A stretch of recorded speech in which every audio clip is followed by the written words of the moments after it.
locally, nationally, and internationally. Dear Lord, we ask you be with our leaders of this country as they make decisions about issues, and we certainly have issues, not only here, but around the world. Thank you for this food. Thank you for those that have had it. Let it be used for our nourishment of our body and for our service. In Jesus' name we pray. Amen. Amen. Let's release the flag.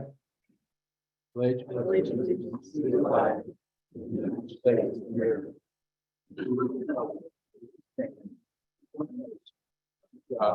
Indivisible, with liberty and justice for all.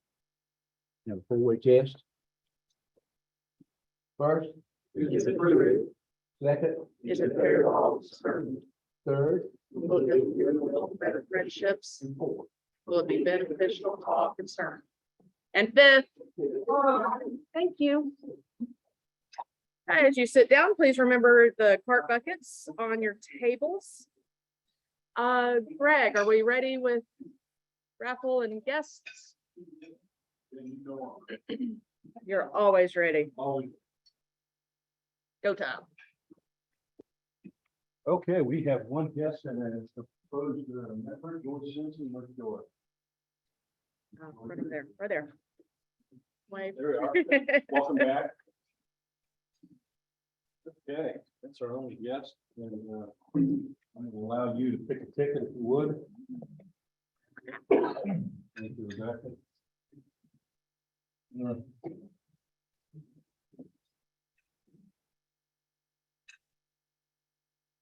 743, ending 743. Ah.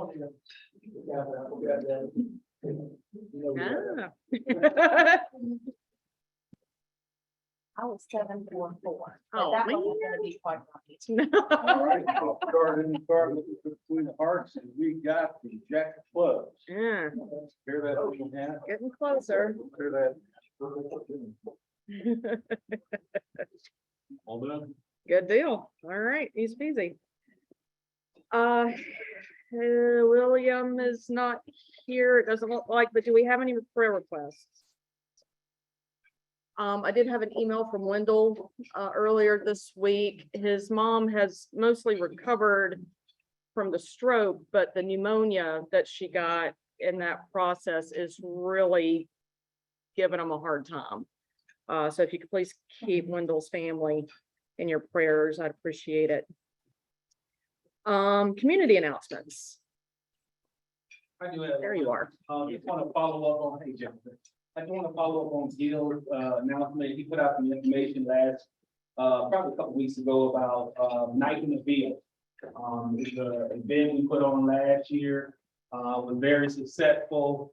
We're hoping to meet that success level of success this year, if not better.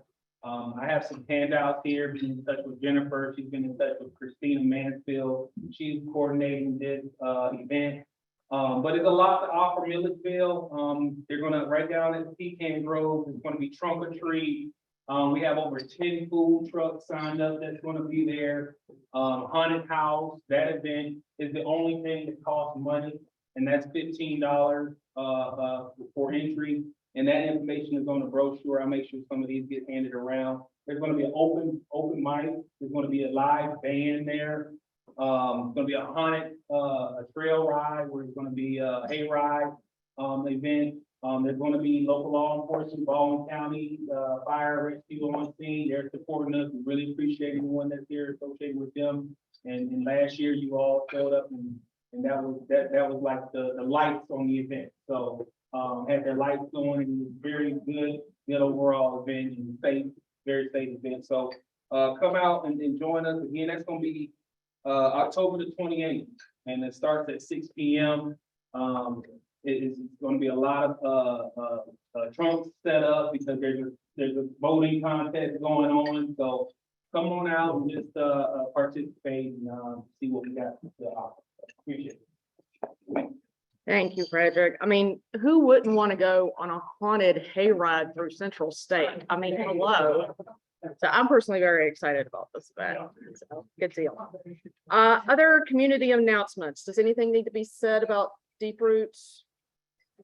Everybody knows this weekend is Deep Roots. Oh, speaking of Deep Roots, because Rotary sponsored it, we have 8 bands, 8 banded ticket band things for the bands Saturday night. So they're open to anybody who would want them. If you want them, or if you know somebody that would want them, please let me know. I've got them here with me. Forgot about that one. Any other community announcements? All right, club business. We got a lot to talk about.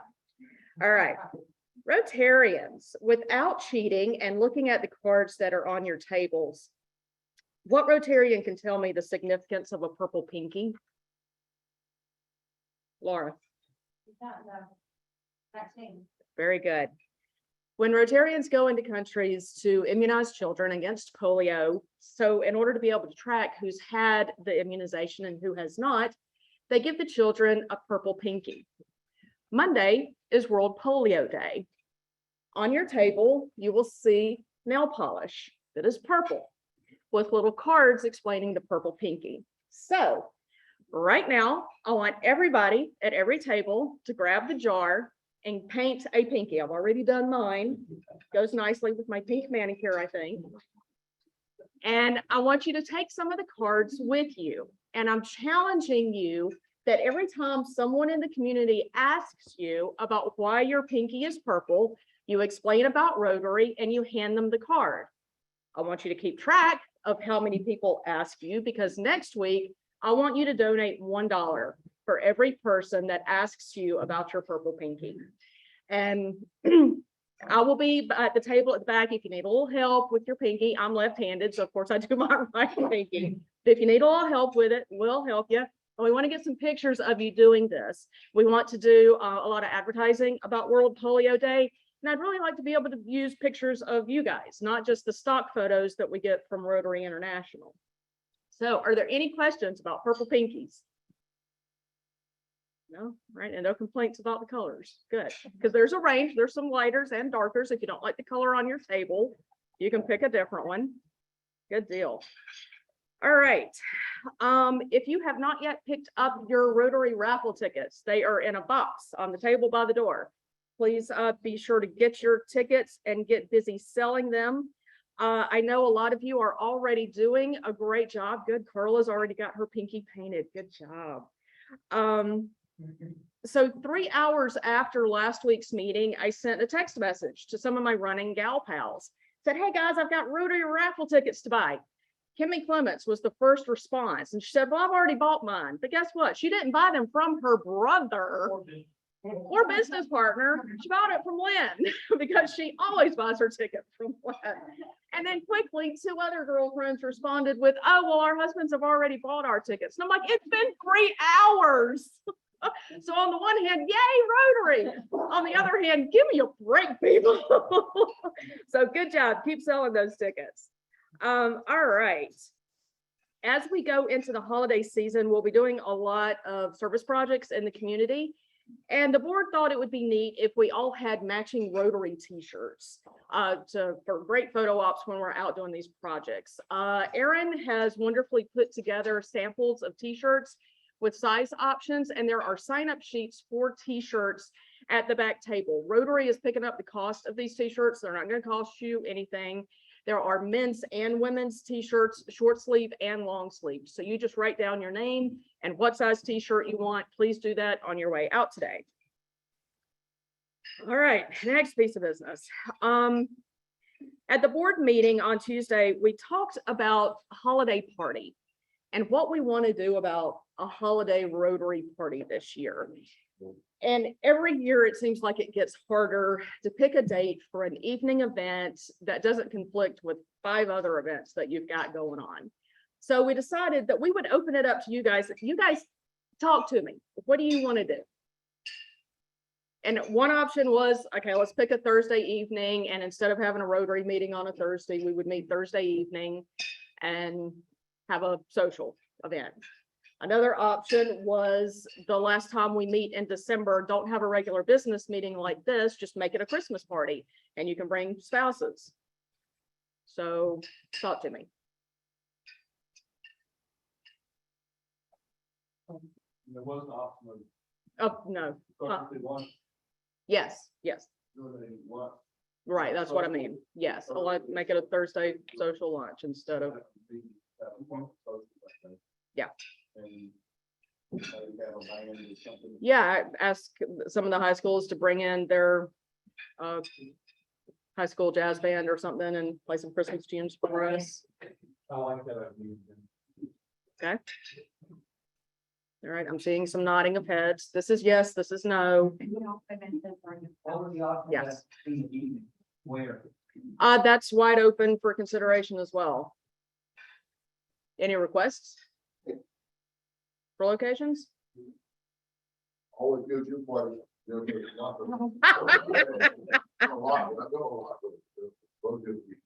Yeah, okay, Rose Hill is definitely an option.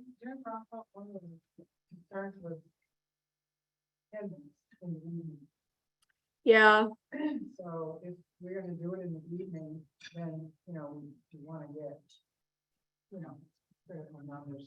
hmm And we were talking about it being at lunchtime, because we already come to Rotary. we're gonna be here anyway. We're gonna be here and bring your stops. So that would be the only caveat I would add in for the evening. Okay. Some spouses can't come to their teachers. Yes, or they don't work in this town. So, I mean, I would just rather not have. well, thank you, Scrooge. I did. I did. I did.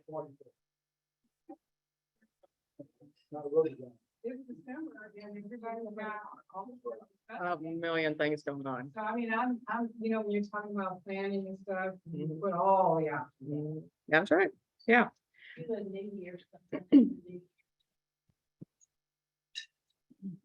Yeah, People don't have any parties at that point. Kind of what it's saying. that's true. That's Okay. Okay, well, let's break it down to a simple level at this point. In general, who's in favor of some sort of social holiday event? Raise your hand.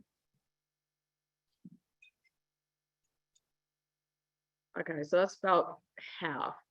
How many are in favor of just not dealing with it at all? No holiday party. Carla? And Greg. Okay. Of the people who said yes to a holiday party of some sort, how many would like to have it during the day? And how many in the evening? All right, I think the days have it. All right, so the last Thursday that we meet in December is 15th, December 15th.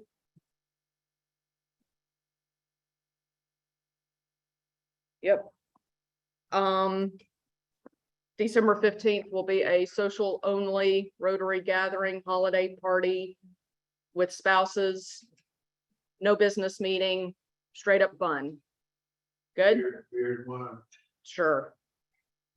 For those of you who don't have to go back to work that day, absolutely knock yourself out. There's a bar right around the corner. Not sure my staff would appreciate me drinking at lunch. I don't know on second hand, they might appreciate them. We'll see. So, okay, December 15th, day. All right.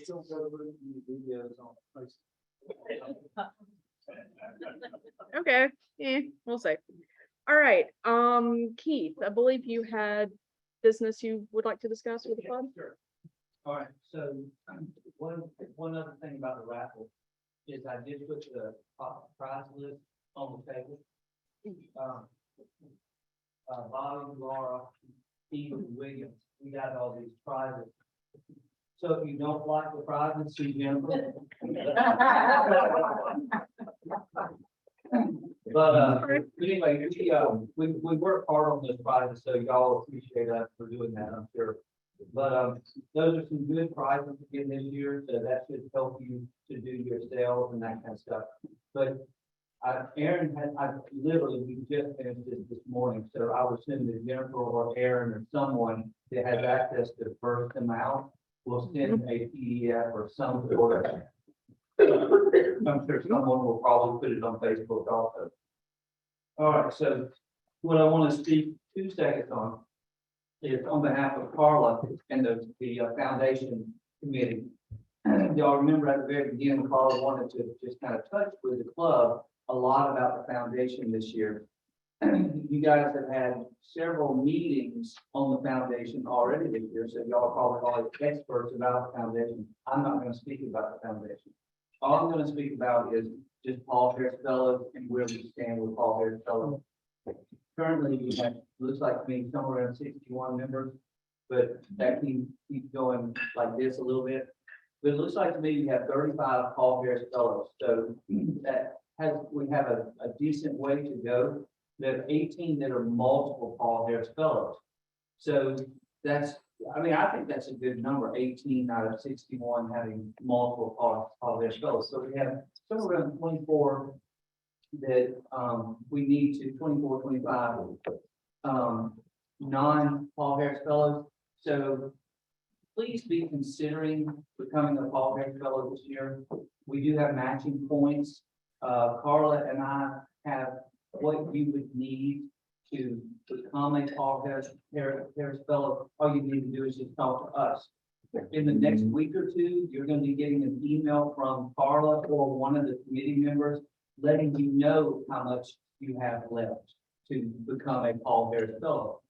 All you need to do is just follow the instructions on the email, make the donation, and then Carla or Keith will make sure that you get your matching points, and then you'll get to come up here with Jennifer, and she'll do the little presentation of being a Paul Harris Fellow, and then all of a sudden, you'll be a person. If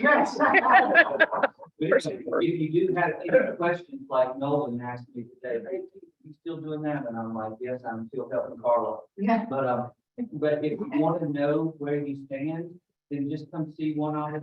But you will be getting an email. And then if you don't, you've already determined today who the Scrooge is in the room. So if you don't respond to our email, then you might get a visit. I would have to guess that you do not want to have that visit. Respond to the email.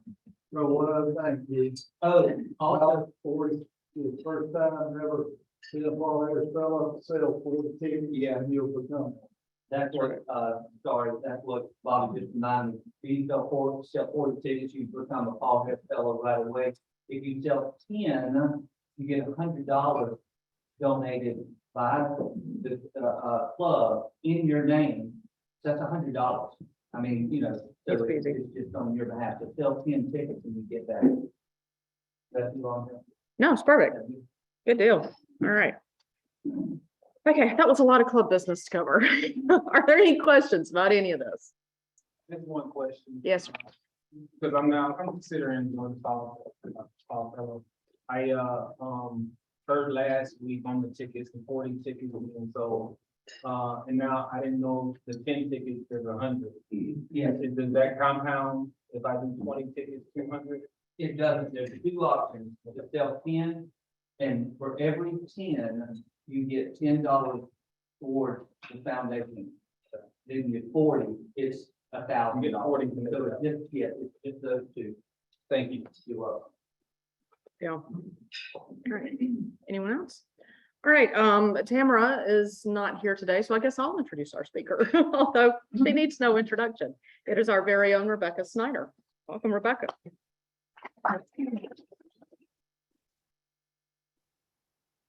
Hey, good afternoon, guys. Thanks for having me back again this year. Since we do have a few new faces since the last time I gave an update to Rotary, I am just going to briefly kind of go over who we are and what we really do in our office. My name is Rebecca Snyder. I'm the executive director of Visit Milledgeville, or the Milledgeville Baldwin County Convention and Visitors Bureau. That second title is a lot longer name, and it gets really confused with the chamber, Main Street. People don't understand the difference between our organizations. By simplifying it to Visit Milledgeville, really, we hoped that that would clarify that we're here to serve the visitor and that we're really trying to bring people into our community. It's all about the visit.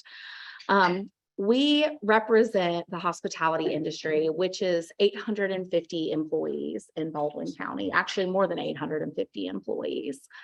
In comparison, Georgia College has a little bit over 1,100 staff members. It's a little bit easier to see what that looks like when they're on a bulk campus, where we're spread out in the community. We represent hotels, attractions, event facilities, as well as food and beverage. So how are we funded? In our community, we receive occupancy tax. So if you stay the night anywhere in Georgia, that individual destination has the ability to go before state legislation and actually add a tax onto your room night. That tax can be partially kept by the local government, and the other portion of it is restricted by state law to be used for promotion of tourism and sporting conventions. So that's the percentage we get. We have really strict statutory obligations for how we spend that money. That's why you'll never see us planning something like Deep Roots, and why Milledgeville in Motion does that in conjunction with Main Street, because it's not legal for us to do so. So I govern that for our organization, and how we spend those funds. We have to report that to the state of Georgia each year. But outside of that money, we raise about $50,000 of our own revenue each year through trolley tour generation. If you've ever talked to me about the trolley tour, I am quick to tell people that that was a deficit for us when I started with the organization, but we really wanted to be able to put that back in a place where it was actually a revenue generator, so that we had our own source of income that we could then re-gift out into our community. One of the things that we really see is, we work with a lot of nonprofit organizations, we work with a lot of museums, we work with a lot of recreation facilities. And if you are those things, it can sometimes be really hard to get money for projects that you need, operational expenses. So by self-generating some revenue with the trolley, we're able to help offset some of those things for our community. This year, we're really fortunate. We'll be gifting about $55,000 back into the community by the end of the year through our various nonprofit attraction partners. And we're really excited. That will be the first time in a long time we've been able to do that. So the last time I spoke, we were kind of in the early stage of the pandemic. I like to say how it started last time. If you guys remember Tom Hanks from Passed Away, I feel like we were at a substantial revenue loss. We had hotel partners that had gone from 20 to 30 employees that had staffs of 7 now. Our food and beverage partners were operating at about 30% of what was normal for them. I mean, it was devastation. In Georgia, hospitality was the #1 hardest hit sector of the economy. And I am proud to say Milledgeville actually rebounded much quicker. I mean, there are still sections of the state hospitality is rebounding. Our economy has not only rebounded, but we are now Tom Hanks with the award because we are doing great. We just closed, or we're preparing to close the best year we have ever had. And 2021 was the best year we'd ever had, and 22 is better than 21. So we are really encouraged by that. And I'm going to talk to you more about kind of what that is and what we're seeing. But, it's just a really good story for hospitality right now. It's not that there aren't sectors still recovering. We'll talk about that too, but we're in such a better place. This will not be a sob story this year. So what does that hospitality outlook look like for Baldwin County? And I can tell you, really even by the end of 2020, we were starting to see hospitality kind of roar back to life in our community. 2021, like buckle up, here we come. We saw occupancy really increasing in this community. And I can tell you that on any average night, we usually have at least 550 rooms booked in this community with visitors. That is an average night. October is our very best month of the year. We are almost at 100% occupancy in October. So we're doing really well. And what we're seeing is demand is higher than ever when it comes to lodging. All of that pent up travel demand that people had, all of that business travel that was not happening. It's come back and it's not gone away. And with that, we're seeing that because demand is so high and because in Milledgeville, our lodging inventory is not huge, we're seeing that that's driving up our hotel rate. So if you stayed in 2019 at the La Quinta, it was going to cost you probably $89, maybe $99 for a room. One of our staff members was having some remodel work done on her home. She stayed at the La Quinta. It was $153 a night. And a La Quinta is really not even considered a mid-tier brand when it comes to the hotel industry. So you're seeing things like Hampton Inn, Holiday Inn, which are very corporate brands for people traveling professionally. You're seeing those come in at the 160s, sometimes the 170s, if you're walking in and buying off the rack rate. Which is really high for us because in our economy, it was about 120 in 2019. If you made personal travel plans this summer, if you're like me, you saw that probably even where you stayed personally, rates are just really high. That's both good and bad. It's good for us. It's hard to know if that's a new norm or if that's a false inflation. I think right now it's a little bit of both. I think our rates are going to stay higher than they were before 2019. I think as more inventory, hopefully long-term comes onto our market, we'll see some of those rates dip a little bit. But I can tell you, we listen to a lot of national hospitality outlook, a lot of Georgia hospitality outlook, and they are saying rates are not going to decrease for 2023. So keep saving, guys, if you want to travel personally, because it's not going to get cheaper is what it's sounding like. We also really have seen a lot of short-term rental growth. So this is something that's been a pretty interesting market for us. Because we've seen it grow really fast and hard. We've outpaced the national growth average year over year for the last 5 years. We have over 70 properties now in Milledgeville that are vacation rental. And with that, we see that they are booked over 50% of the year. So, some, of course, booked more than others, but on average, as an industry, those 70 homes are booked 50% of the year. That has been really interesting because we've always looked at the lake as there was no real hotel or lodging opportunity on the lake. The lake is fantastic. We see lots of visitation, but it's kind of an exclusive experience because you have to know somebody that has a lake house. Maybe you're here visiting a family member that has a lake house. Short-term rental is a game changer for that because that allows the common visitor to get out on the lake and have the opportunity to buy into that experience. And we're really seeing growth with that. And I personally think we're going to continue to see a lot of growth with that on Lake Sinclair. It's been interesting to watch. And then we're seeing that groups have come back. Of course, yes, Deep Roots back this Saturday. We're so glad to see it. That usually brings about 20,000 people together for that specific event. Usually when it's here, our hospitality industry, we know our hotels are going to have a sold out weekend. Downtown businesses, it is their very best day of the year. It does have a large impact for us. Hotel rates, somebody told me that one of our hotels was selling a room at $500 a night. So the wild thing is, people always say to me, well, of course, October's great. You have Deep Roots. Well, the last 2 years we've been sold out on what would have been the Deep Roots weekend regardless.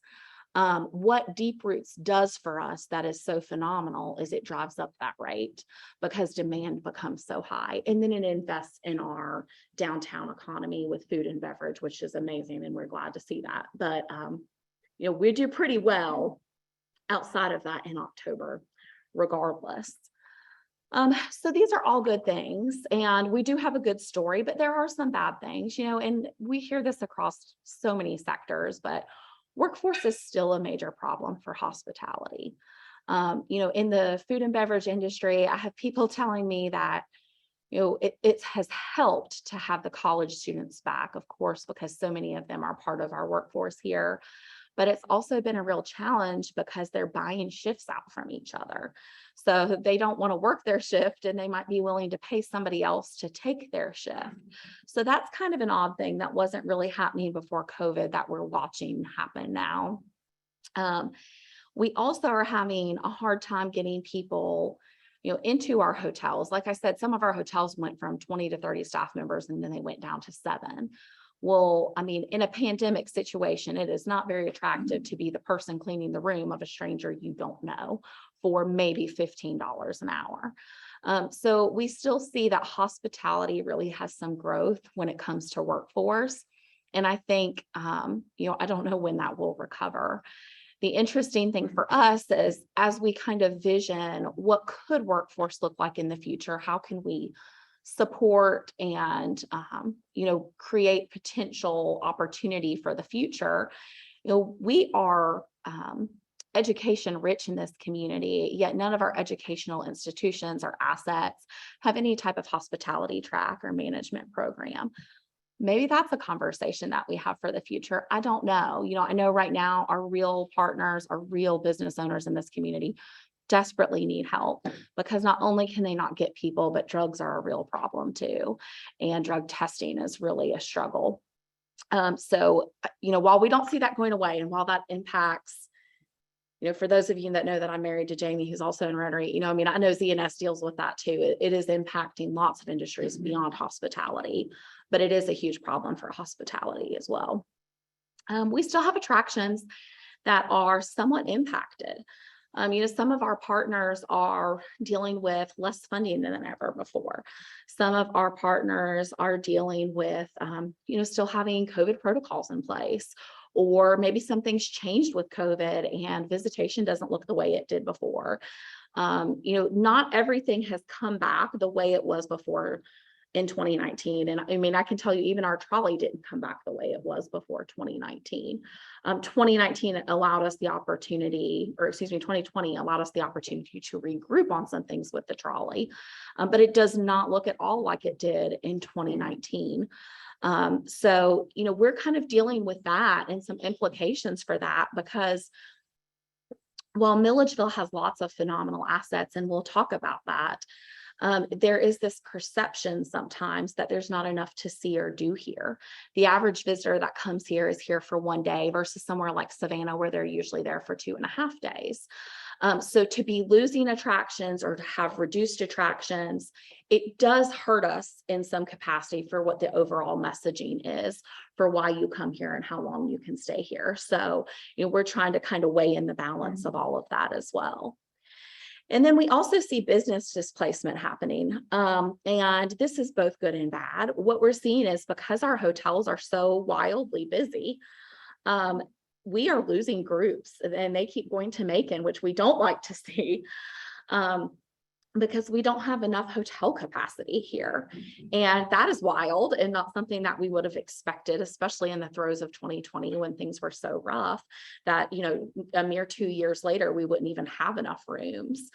But, we work historically in our office a lot with charter bus groups, senior groups, and those people are on fixed incomes. They have a certain rate in mind that they want to spend when they come to Milledgeville to stay the night. And our hotel rates are just too high to compete with that right now. So they keep going to Macon instead. They stay here and do daytime activities, but we lose the overnight to Macon because of that price point factor. So we don't want to sink rates. That's never the attitude we want to have. We're glad they're high. We want them to stay high, because that means great earning potential for those properties. But it's also something, we were slated this year to add a sales team member to our staff. And it's something we weren't able to do because we said, how can we go out there and give somebody the job of selling rooms that are too high for people to want to buy? So, we're kind of at this place where we really need another hotel property to come on the market, and that will give some rate adjustment and allow us a little bit more wiggle room to play. So in all of this, we're really paying attention to what's happening nationally with trends. Everything looks really good for hospitality, especially in the South. Just because we did open so much earlier as a state, we were outpacing places like California or New York. And that really hasn't slowed down. Georgia as a travel destination rose drastically in the domestic market in terms of the amount of visitors. And we haven't really seen that go away. We are paying attention, and I have personally delivered a report to the city of Milledgeville about what's happening with lodging development around the state.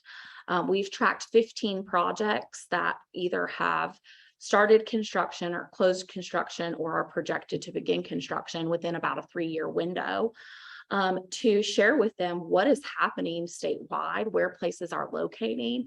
And we're looking similarly at communities that are our size or mostly smaller than us, to just share with them what we think could happen in terms of lodging potential.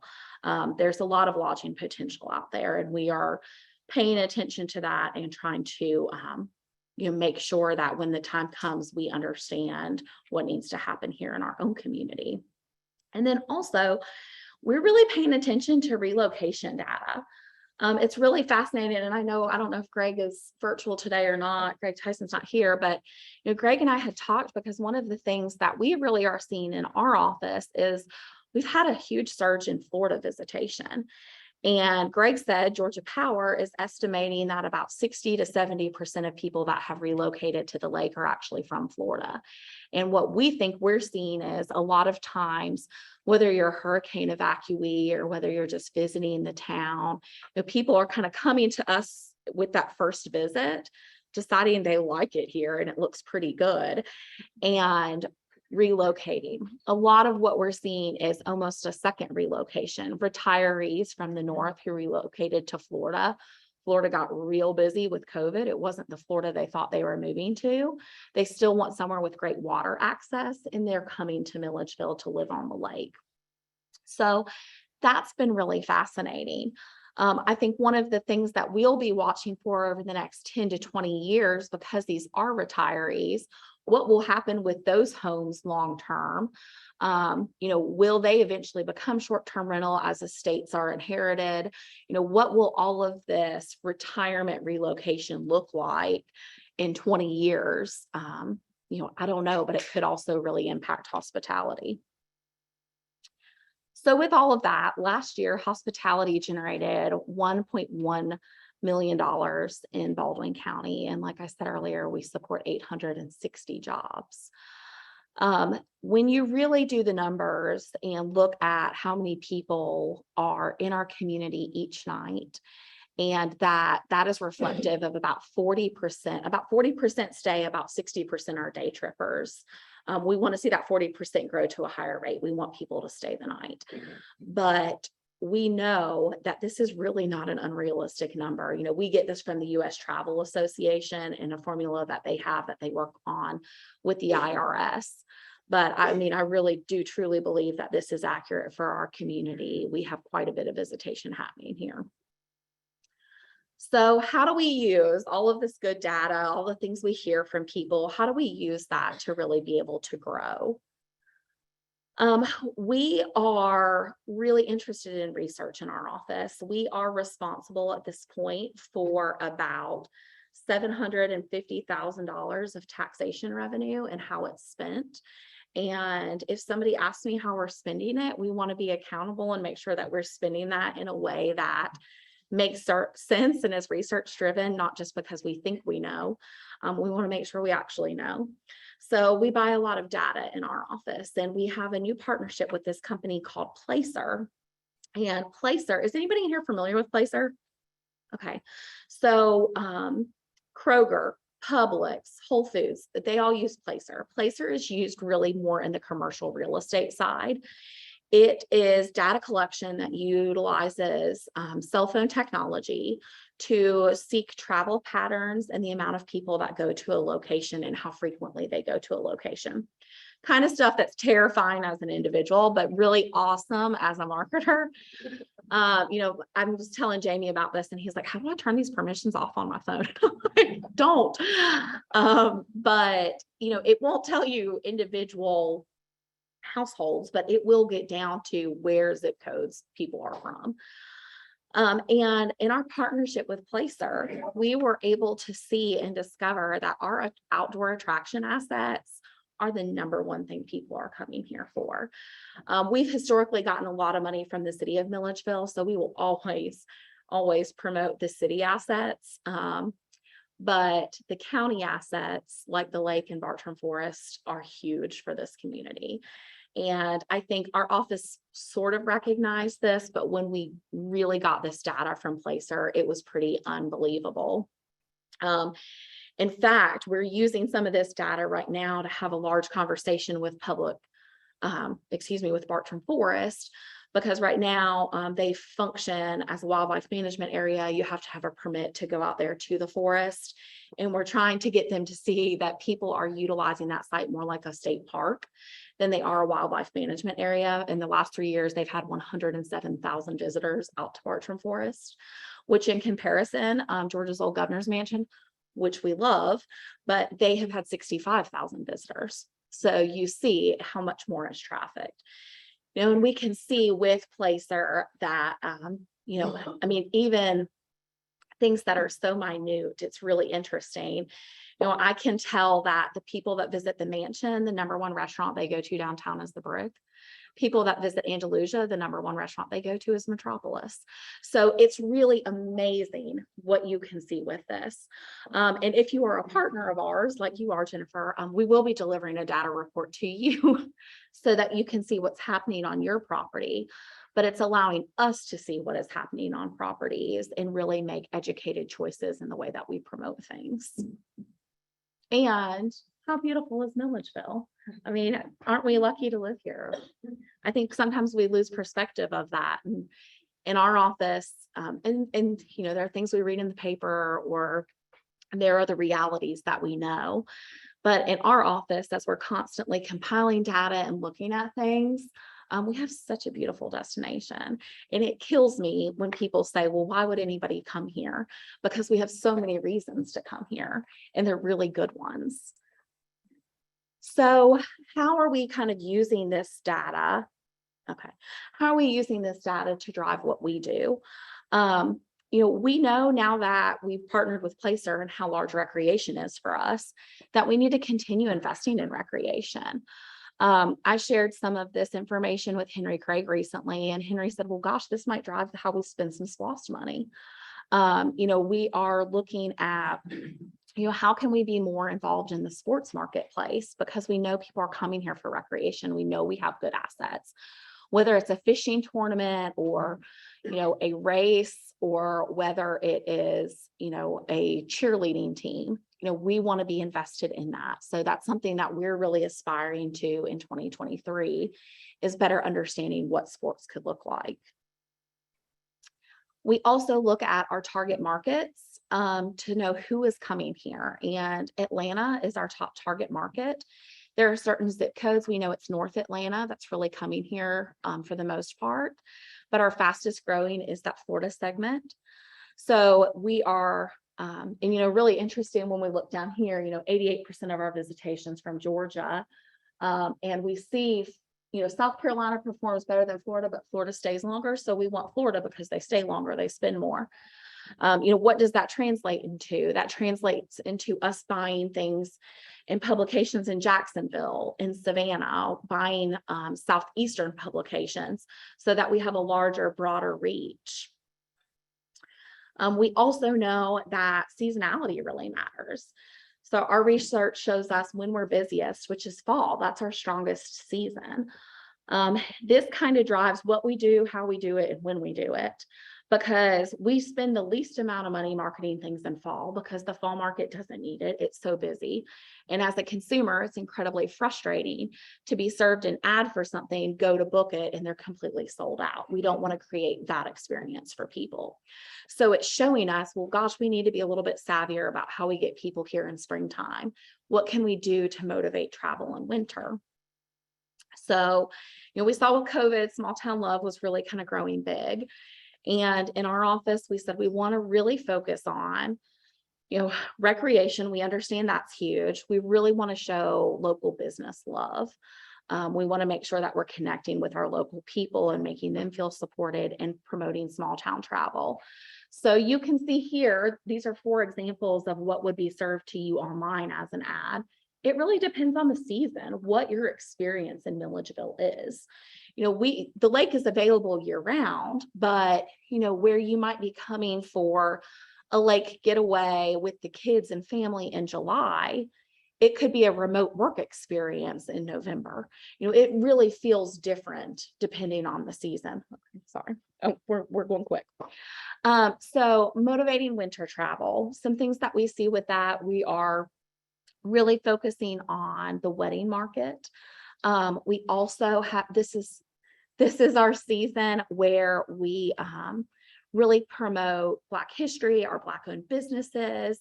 We see a lot of Black church travel happening in this season. So making sure that we tie into that. We also, is it changing with me? There we go. Looking at summer travel, we are doing family experiences. This year we launched Summer Sips, which was focused on food and beverage, because we know July is our top market for short-term vacation rentals, but we're trying to get them off of the lake and into downtown because they're so prone to stay out at the lake. We want them to come into town and spend money with our local businesses. So our Summer Sips campaign was a way to motivate people to do that. And it went well. We were able to track about $12,000 worth of spending. And then we are now prepping for holiday travel. This is some examples from last year. We haven't built what this year's content will look like yet. But really, you know, we're heavily invested in motivating people to travel during the holiday season. It is a slow point for us. So that's where we see that there really is an area of opportunity. We're so excited. You know, while we know Lockerly has paused this year, we're so excited by what they're doing with the Lockerly and Lights, because it gives us one more thing to really hold on to push people to Milledgeville. And then finally, just a quick shot at public relations and the work that we do in that arena. We are really excited. 2023 will be the first year that we hire a PR firm. We've never done that before. We've always managed PR in-house. But with Andalusia's new Welcome Center project, with how relevant and just cool we feel like Comfort Farm's story is, we really think we've got all of these different little pieces that are very press friendly. We just need somebody that can really dedicate the time to getting that out there. So we'll see that as part of our plan for next year. Thank y'all. Thank you for continuing to invite me back every couple of years. I really appreciate it. We love what we do in our office. And it truly is our pleasure to serve this community. If I can answer any questions for you, I'm happy to do so, or you're welcome to grab me because I know we're tight on time. Okay. Any questions for Rebecca? Not yet. So they have been ordered. I believe we have about 2 more weeks before they ship in. Hotel rooms we have.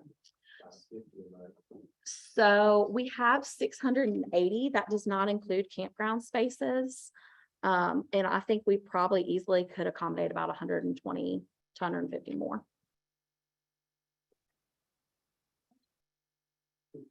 Yes, sir. You talking about the trolley? Yeah. Well, I don't expand the Polar Express.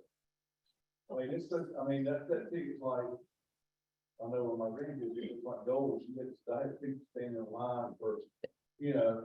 It is like gold. So we don't do the Polar Express, actually. We loan the trolley to Main Street and they run the Polar Express at their event. We have considered adding a supplement event to that, something that would be different because we don't want to hurt what they're doing.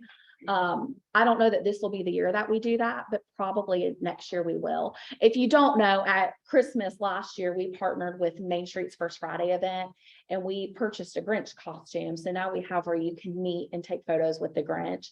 And we probably will do a Grinch themed trolley ride in 2023 to help alleviate some of that pressure off the Polar Express. For those who don't know, it's no longer called Polar Express, that ever joined. Thank you. Thank you. Okay, well, great. Thank you guys for being a good audience.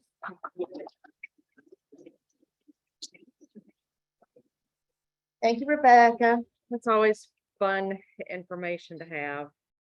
All right, Joy, thank you for coming. Look forward to having you as a new member. I'll be sending all of you a PDF this afternoon of the prize list. Work on selling your tickets. Sell. We will do social on December 15th during the day. Has everybody painted their pinky? Yes, I see a lot of pinkies. Nice. All right, I want to get pictures before you leave. And sign up for your t-shirt in the back. Our thought for the day, to help yourself, help others. Whatever you do, whatever good you do, travels a circle and returns to you many times over. But remember, life isn't about what you get, it's about what you become. All right. Huh? Books, and I don't